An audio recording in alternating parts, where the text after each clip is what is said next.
Now let's dive into today's story. Daniel Parker stood in the skeletal framework of what would become the Meridian Tower, studying the blueprint against the rising steel structure. At 34, he'd earned his reputation the hard way. No family money, no connections, just relentless work and a mind that saw solutions where others saw problems. "You're doing that thing again," Harry Garrett called from across the construction site. His project manager and closest friend approached with 2 coffees. "That looked like you're solving a puzzle nobody else can see." Daniel smiled, accepting the cup. "The contractors want to cut corners on the foundation stabilizers. I'm calculating how to prove them wrong without making enemies." "And you will. You always do." Harry's phone buzzed. "Speaking of which, the Henderson project just got approved. They specifically requested you." This was Daniel's life now, a far cry from the Detroit foster homes where he'd grown up. He'd clawed his way through community college while working construction, learned architecture from the ground up, literally. Every building he designed carried the memory of the hungry kid who'd promised himself something better. His phone chimed. A text from Alicia, his wife of 9 years. "Missing you already. Don't forget Lucas has soccer at 4. He typed back, "Wouldn't miss it. Love you." Alicia King had been the marketing director at his first major client firm. She was brilliant, beautiful, and carried shadows in her eyes that matched his own. They'd recognized each other instantly, 2 people who'd survived difficult pasts and built something better. Their kids, 8-year-old Emma and 5-year-old Lucas, represented everything they'd fought to create. "You heading out?" Harry asked. "Soon. Want to review the Henderson specs one more time." Daniel's thoroughness was legendary.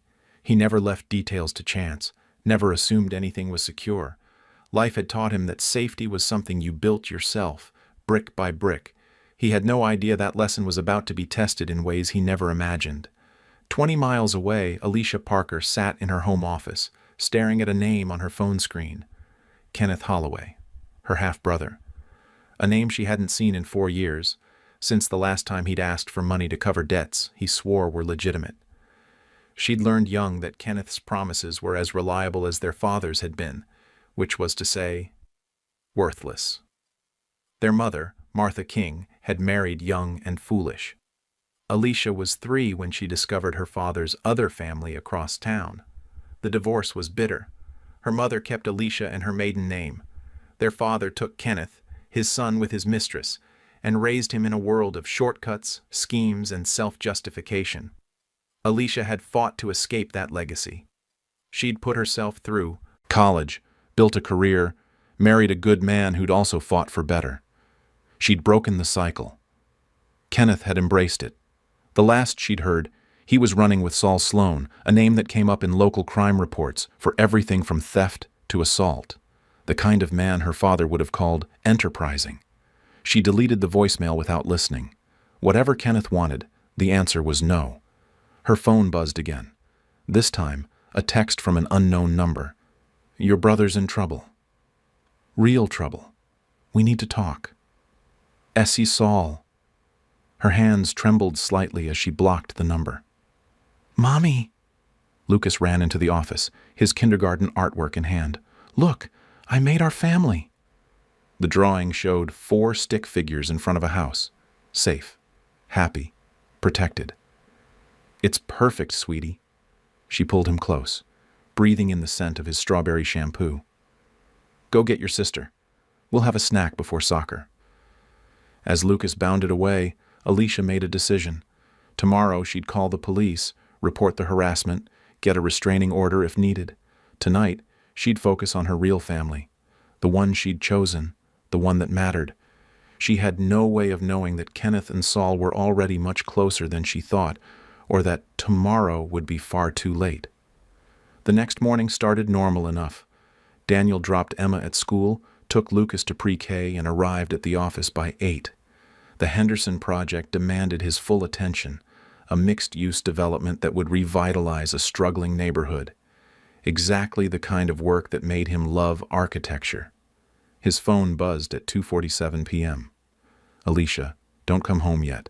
Park down the street and wait for my signal." Daniel stared at the screen. Alicia never texted like this. No context, no explanation. He immediately called her, straight to voicemail. Another text. I'm serious, Daniel. Park on Maple, 2 blocks east. Don't come to the house. His mind raced through possibilities. Gas leak? Home invasion? His fingers flew across the screen. Are you okay? Are the kids okay? The response came after 30 agonizing seconds. We're fine. Trust me. Please. Then, when you see the kitchen light flicker twice, run in and grab the kids from the back door. Don't ask why. Just trust me. Daniel's heart hammered. Every instinct screamed that something was catastrophically wrong, but Alicia's message was clear. She had a plan, and he needed to follow it. He grabbed his keys and ran. Traffic was merciless. Every red light felt like an eternity. He called Emma's school first. She'd been picked up an hour ago by her mother. Normal. He called Lucas's pre-K. Same story. The kids were home, with Alicia, and apparently with something else. Daniel parked on Maple Street at 3:34 p.m., his Acura tucked behind a delivery van with a clear view of their house. The 2-story colonial he'd renovated himself looked peaceful. Alicia's SUV in the driveway, the garden she'd planted last spring, Lucas's bike on the front lawn. His phone buzzed again. They can't know you're here. Watch the kitchen window. Who? He typed. No response. Daniel's construction background had taught him to read buildings, to see structural weaknesses and strengths. Now he studied his own home with different eyes. The kitchen window faced the street, clearly visible. The back door opened to their fenced yard with a gate leading to the alley. If he ran from his position, he could reach that back gate in under 20 seconds. But why? What was inside his house that required this level of secrecy? At 4:12 p.m., movement in the kitchen window. Daniel leaned forward. The light flickered once, twice. He was out of the car and running before his conscious mind caught up. Daniel hit the back gate at full speed, muscle memory from his construction days serving him well. The gate wasn't locked. The back door stood ajar. Inside, he heard Alicia's voice, strained but controlled. Lucas, Emma, go with Daddy. Right now. The kids appeared in the doorway. Lucas crying silently, Emma's hand gripping her brother's. Daniel scooped Lucas up and grabbed Emma's hand. Car, now, go. Daddy, Emma started. Now, baby, run. They made it to the Acura in 15 seconds. Daniel buckled them in with shaking hands, his mind screaming questions he couldn't yet ask. He pulled out his phone to call 911. It buzzed with a text from Alicia. Don't call police yet. Drive to Harry's house. I'll explain everything. They're leaving soon. Who's leaving, Mommy? Emma asked from the back seat. She was too smart for her own good. Daniel met his daughter's eyes in the rearview mirror. We're going to Uncle Harry's for a bit. Mommy's handling something at home. Is Mommy safe? Lucas whispered. The question Daniel was terrified to answer. Instead, he texted Alicia. I'm calling the police. Her response was immediate. 10 more minutes, please. Kenneth has something on us. If police come now, we lose everything. Kenneth. The name he'd heard in bits and pieces over the years. Alicia's half-brother, the one who'd chosen the path their father had walked. Daniel had never met him. Alicia had cut ties before they'd married. Apparently, ties weren't as cut as they'd thought. Daniel drove to Harry's house in silence, his knuckles white on the steering wheel. Harry answered the door in his undershirt, surprise evident. Daniel? What? Can the kids stay here for an hour? Emergency. Harry read Daniel's expression and stepped aside immediately. Of course. Emma, Lucas, how about we build that Lego set I've been saving? With the children safe, Daniel drove back toward his house, parking in a different spot with a view of the driveway. At 4:47 p.m., 2 men emerged from his front door. The first was mid-30s, lean, with Alicia's eyes but harder, colder. Kenneth Holloway. The second was broader, late 40s, with the predatory awareness of someone who'd done prison time. Saul Sloan, Daniel assumed. They carried nothing visible but Kenneth was on his phone, laughing about something. They climbed into a black Escalade and drove away. Daniel counted to 30, then went inside. Alicia sat at the kitchen table, her face pale but composed. When she saw him, something cracked in her armor. She stood, and he crossed to her in 3 strides, pulling her close. "Tell me everything," he said quietly. "Right now." Alicia pulled away first, wiping her eyes with the back of her hand. "We need to check the house. All of it." "For what?" "Drugs, guns, stolen property, anything Kenneth might have planted." Her voice was steady, but her hands shook. "He's setting you up, Daniel." The words hit like a physical blow. "Start from the beginning." They moved through the house as she talked, checking closets, under beds, behind furniture. Kenneth had shown up that morning with Saul, claiming he was in trouble with dangerous people and needed a place to hide. When Alicia refused, Kenneth revealed his leverage. He'd been watching them for weeks, had copied Daniel's work files from his home computer during a previous surprise visit months ago. "What files?" Daniel asked, ice forming in his stomach. "The Riverside Development Project.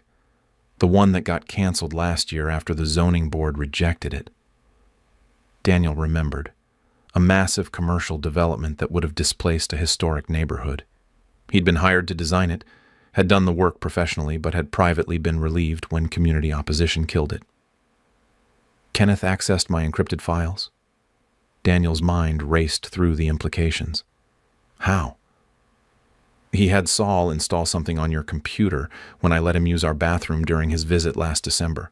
I didn't think—" Alicia's voice broke. "God, Daniel, I'm so sorry. I should have seen it coming." "What's he planning to do with those files?" "He already did it. He sold them to a shell company that's using your designs without permission. They're claiming you sold them illegally, that you violated your contract with the original developers. Kenneth has forged documents, emails, everything. He made it look like you've been selling proprietary designs on the side for months." Daniel leaned against the wall, processing. Architecture theft was a federal crime. If Kenneth's frame job worked, Daniel could lose his license, face criminal charges, possibly prison time. "Why?" The word came out strangled. "Why would he do this to us?" "Money. Saul's people paid Kenneth to set you up so they could use the designs without paying the original developers or you. It's cheaper than hiring their own architect." Alicia found Daniel's hand, gripped it. "But there's more. They were here today planting evidence. I caught them coming out of your office." They rushed to Daniel's home office. At first glance, nothing seemed disturbed. Then Daniel opened his desk drawer and found a burner phone he'd never seen before, turned off. "Don't touch it," Alicia warned. "Kenneth said it has text messages between you and the shell company discussing payments. He showed me screenshots. They look real, Daniel. Timestamps, everything." Daniel's architectural mind, trained to see patterns and problems, started working. "When are they triggering this?" "Tomorrow. They're filing a lawsuit against you and reporting you to the state licensing board. Kenneth wanted me to know so I could prepare for the divorce and protect the kids." Her laugh was bitter. "He actually thought I'd side with him against you." "What did you tell him?" "That I needed time to think, that I was shocked and needed to process it." I played devastated. Alicia's expression hardened. "And while he was gloating, I sent you those texts and bought us time." Daniel pulled her close again. 9 years of marriage, and she'd never stopped amazing him. "We need to move fast. If they file tomorrow, we're playing defense. We need to flip this." "How?" For the first time since the nightmare began, Daniel smiled. It wasn't a nice smile. "Kenneth made one huge mistake." "What?" "He came into my house." Daniel moved to his laptop, fingers flying across the keyboard. "See, when I renovated this place, I installed something the contractors thought was overkill. I've been in the business long enough to know that job sites get robbed, tools get stolen, so I got paranoid about security." He pulled up a program, and Alicia's eyes widened. "Is that—" "Hidden cameras, 6 of them, motion-activated, cloud-uploaded, completely invisible." Daniel scrolled through the footage. "And look what we have here. Kenneth and Saul in our home planting evidence, having a very detailed conversation about their whole plan. The footage was crystal clear. Kenneth's voice. Once this burner phone is found, Parker's done. The designs are already in use by Meridian Holdings. Nice touch, right? Same name as his new project. Makes it look even more deliberate. Saul's response. Your cut is 20 grand. Don't mess this up. My people don't like loose ends. Kenneth again. Relax. My sister's weak. She'll fold. And Parker's too clean cut to see this coming. By tomorrow night, he'll be arrested and we'll be counting our money. Daniel stopped the playback. I've got them. Every word, every action, crystal clear. Alicia stared at the screen, then at her husband. What do? We let them file their lawsuit, Daniel said slowly, his mind already 3 steps ahead. We let them think they've won. And then we give them a surprise they'll never forget. That evening, while Emma and Lucas slept at Harry's house, Daniel and Alicia sat at their kitchen table with Dad. Russ Williamson of the State Police Fraud Division. Harry, it turned out, had a brother in law enforcement who specialized in white-collar crime. Williamson watched the security footage twice. This is good, really good. But if we move now, we might not get everyone involved. Everyone? Alicia asked. Meridian Holdings, the shell company. Your brother mentioned Saul's people. That's plural. This is bigger than 2 guys with a scam. Williamson leaned back. You said they're filing tomorrow? Daniel nodded. Kenneth told Alicia the lawsuit and licensing board complaint go live at 9 a.m. Here's what I'm thinking, Williamson said. Let them file. Let them think they've won. We'll have warrants ready for Kenneth and Saul, but we'll hold off executing them. Meanwhile, Mr. Parker, you'll be contacted by Meridian Holdings, probably with an offer. What kind of offer? The same thing they do to everyone they frame. They'll offer to make it all go away if you pay them off or agree to design more projects for them. It's blackmail and extortion, and if we can record it, we nail them for that too. Williamson smiled. Plus, if you're wired, we might get names of everyone else involved.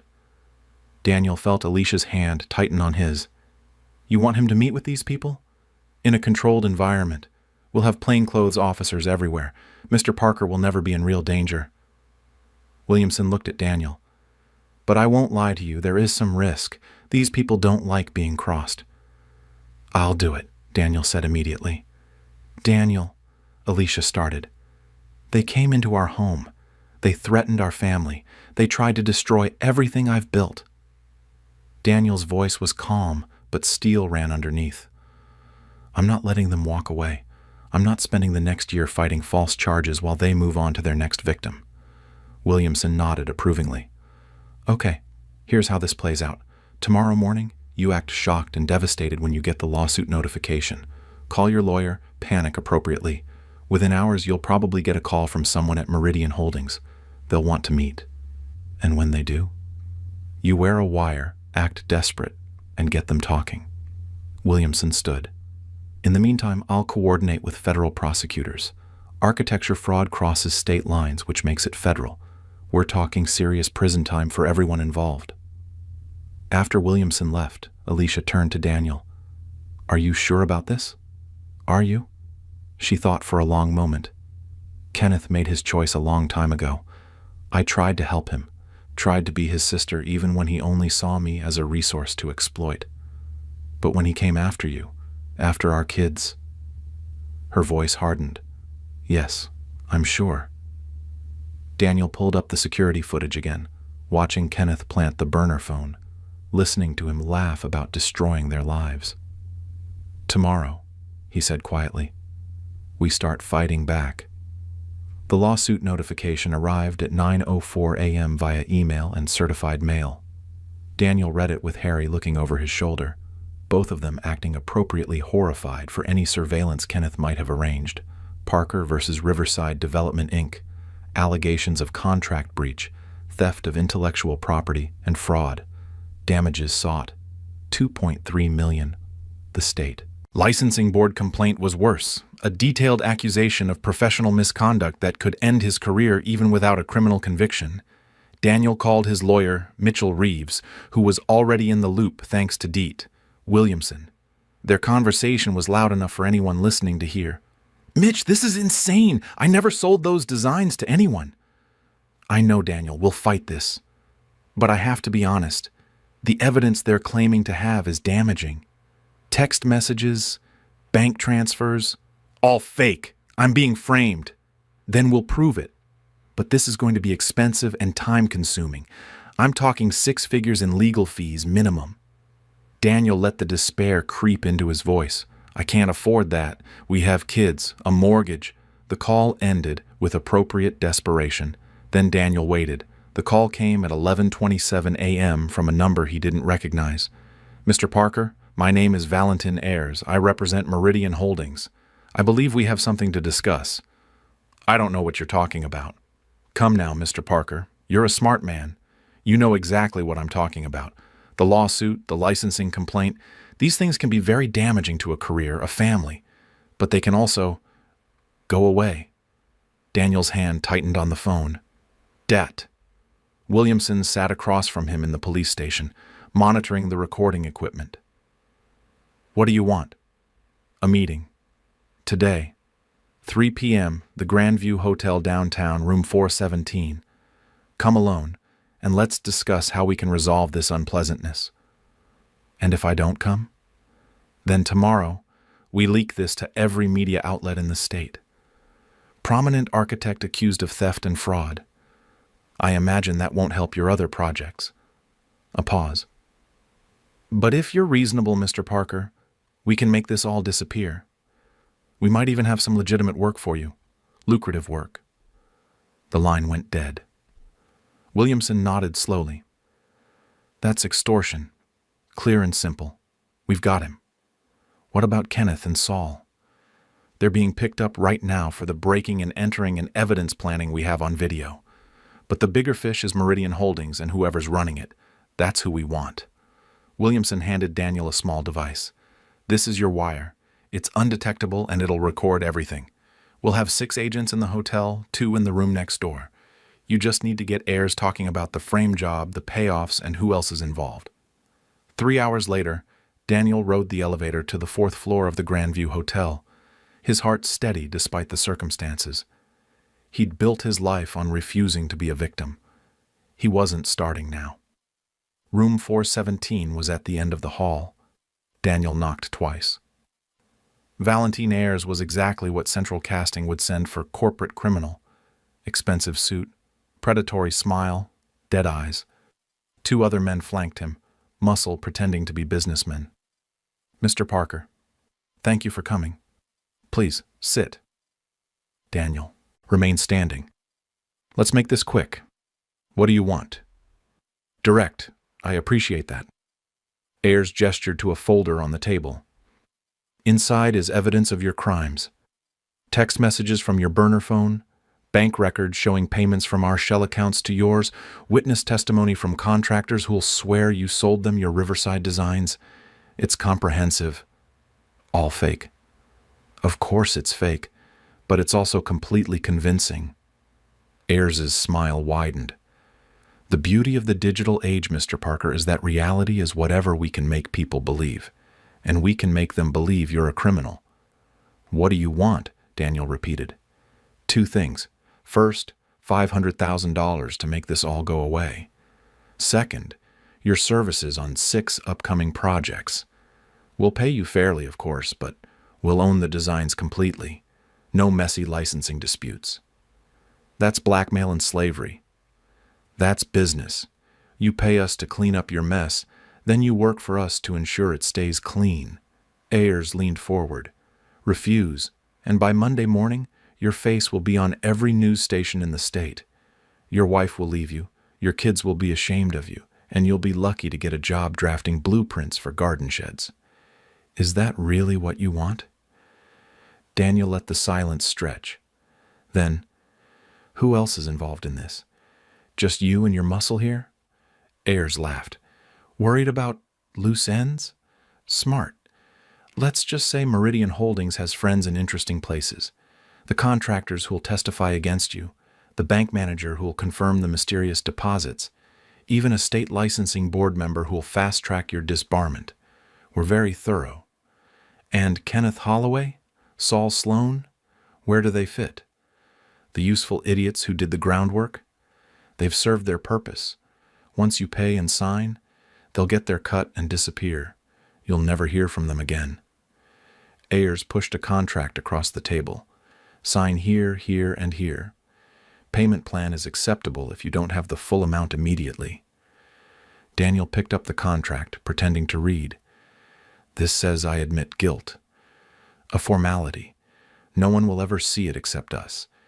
It's just insurance that you won't try to back out later. And if I refuse to sign? The two muscle types shifted slightly. Ayers' smile never wavered. Mr. Parker, I don't think you understand the position you're in. We own you. Your career, your reputation, your future. All of it belongs to Meridian Holdings now. The only question is whether you cooperate and survive, or resist and lose everything. Some of our colleagues wanted to handle this more directly. I convinced them to give you a choice. Don't make me regret that. More directly? What does that mean? Use your imagination. Accidents happen, especially to people who don't cooperate. Ayers leaned back. But let's not go down that road. You seem like a reasonable man.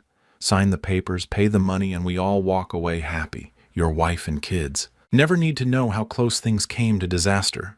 Daniel set the contract down. I need to think about this. You have 1 hour. After that, the offer expires, and the media gets the story. Ayers handed him a burner phone. This is your one-time use phone. Call when you're ready to sign, or don't call and accept the consequences. Daniel left the hotel room and walked straight to the elevator, where Dee Williamson waited. Did you get all that? Daniel asked quietly. Every word. Extortion, blackmail, conspiracy to commit fraud, and criminal threats. Plus he gave us names, contractors, a bank manager, someone on the licensing board. Williamson's expression was grim satisfaction. We've got enough to bring down their entire operation. What happens now? Now we execute warrants. FBI's already moving on Meridian Holdings' corporate offices. We'll grab Ayers and his muscle in about 2 minutes. Kenneth Holloway and Saul Sloan are already in custody. Turns out Saul had outstanding warrants for armed robbery in 2 states. He's looking at 20 years minimum. As if on cue, 4 federal agents emerged from the stairwell and moved toward room 417. Williamson handed Daniel a card. Go home to your family, Mr. Parker. We'll need your formal statement tomorrow. But for tonight, you're done. You helped us crack open a major fraud ring. The prosecutor wants to personally thank you. Daniel drove home in a daze. The adrenaline was fading, leaving exhaustion in its wake. He'd spent the entire day pretending to be desperate and afraid while actually being wired and working with law enforcement. The performance had taken everything he had. Alicia met him at the door and he could see she'd been crying, but she was smiling too. It worked? It worked. He pulled her close. It's over. Kenneth? In custody. Saul too. They'll both face serious charges. The people running Meridian Holdings are being arrested right now. Daniel kissed her forehead. They can't hurt us anymore. That night, after they'd retrieved Emma and Lucas from Harry's house and put them to bed with extra hugs and reassurances, Daniel and Alicia sat on their back porch under the stars. I'm sorry, Alicia said quietly, for bringing Kenneth into our lives, for not seeing what he was. Stop. Daniel took her hand. You're not responsible for his choices. You did everything right. You warned me. You protected our kids. You helped me bring him down. That's who you are. I keep thinking about what he said. That I was weak, that I'd fold. She laughed bitterly. He never knew me at all. No, Daniel agreed. He saw what he wanted to see. A victim. An easy mark.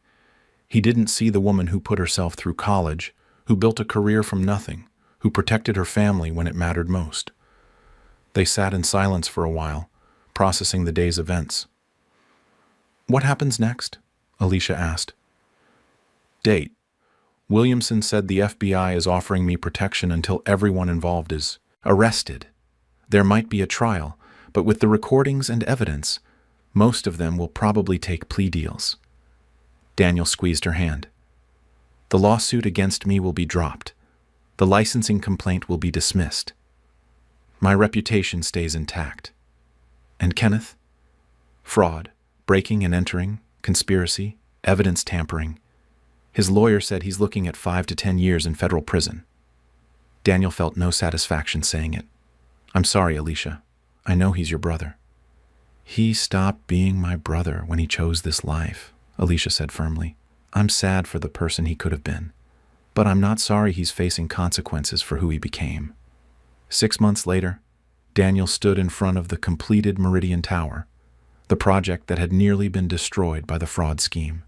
Thanks to his testimony and cooperation, the development had been cleared to proceed under new, legitimate ownership. Harry clapped him on the shoulder. Hell of a year, huh? You could say that. Daniel smiled, watching as the new owners unveiled the dedication plaque.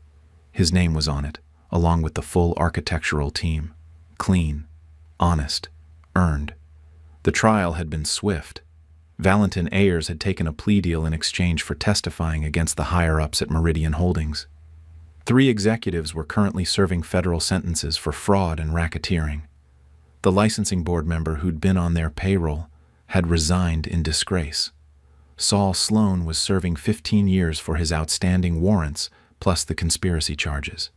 He'd tried to claim he was just Kenneth's friend helping out, but the evidence showed he'd orchestrated similar schemes in 3 other states. Kenneth Holloway had refused a plea deal and gone to trial. The jury deliberated for 90 minutes before convicting him on all counts. 7 years in federal prison. At the sentencing, he'd finally shown emotion, not remorse, but rage, screaming that Alicia had betrayed him, that Daniel had stolen his chance at a real life. Alicia had sat through the entire trial with her head high, Daniel's hand in hers. When Kenneth was led away, she'd whispered, "Goodbye," and hadn't looked back. Now, watching the tower gleam in the afternoon sun, Daniel felt the weight of the past 6 months finally lifting. His phone buzzed. A text from Alicia. Emma wants to know if you're still coming to her science fair. She's very nervous about her volcano. He typed back, "Leaving now. Wouldn't miss it for the world." "Family calls?" Harry asked. "Always." Daniel glanced at his friend. "Thanks, Harry, for everything. For taking the kids that day. For connecting me with your brother-in-law. For believing in me. That's what family does." Harry grinned. "Besides, you saved my favorite project. This tower would have died if your name had been dragged through the mud." As Daniel drove to Emma's school, he thought about what family really meant. Not Kenneth, who'd shared Alicia's blood, but none of her. Values. Not the system that had shuffled him through foster homes as a kid. Family was what you built. Emma and Lucas, Alicia, even Harry and the team who'd stood by him. Family was the foundation you chose to stand on, the structure you built brick by brick, the home you made safe against the storms. At the science fair, Emma's volcano erupted on cue, spewing vinegar lava across the table. She grinned at Daniel with gap-toothed pride, and Lucas cheered from Alicia's lap. Later, as they drove home through streets gilded by sunset, Lucas asked, "Daddy, why did that bad man try to hurt you?" Daniel met Alicia's eyes in the rearview mirror. They'd agreed to be honest with the kids, age appropriately. "Some people make bad choices," Daniel said carefully. "They try to take shortcuts or hurt others to get what they want. It's sad, but it's their choice." "Did you hurt him back?" Emma asked. "No. I protected our family and helped make sure he couldn't hurt anyone else. That's different than revenge." "But he's in jail now, right?" Lucas persisted. "So he can't come back?" "He can't come back," Alicia confirmed. "You're safe. We're all safe." And they were. The security footage had been deleted. Debt. Williamson had suggested keeping 1 copy in a safe deposit box, just in case, but the hidden cameras remained active. Daniel had learned that safety required vigilance, but he'd also learned that safety required something else. The courage to stand up when threatened, the intelligence to fight smart instead of hard, and the love that made fighting worth it in the first place. That night, after the kids were asleep, Daniel sat in his home office, the same office where Kenneth had planted evidence, and opened his laptop. A new project waited. A community center for at-risk youth, pro bono work that would honor the kid he'd been and the man he'd become. Alicia appeared in the doorway with 2 glasses of wine. Working late? Just getting started on something new? He accepted the glass, pulled her onto his lap. Thank you. For what? For that text. For trusting me to understand. For fighting when it mattered. He kissed her softly. For being my partner in all of this. Always, she whispered. We built this together. We protect it together. Outside, the neighborhood settled into comfortable darkness. Inside, the foundation held strong, not just the house that Daniel had renovated with his own hands, but the life they'd built together. A life that Kenneth had tried to tear down and had only made stronger. Because that's what happened when you tried to destroy something built on truth instead of lies, on love instead of exploitation, on the choice to be better instead of the excuse to be worse. The foundation held, and always would. This is where our story comes to an end. Share your thoughts in the comments section. Thanks for your time. If you enjoy this story, please subscribe to this channel. Click on the video you see on the screen, and I will see you there.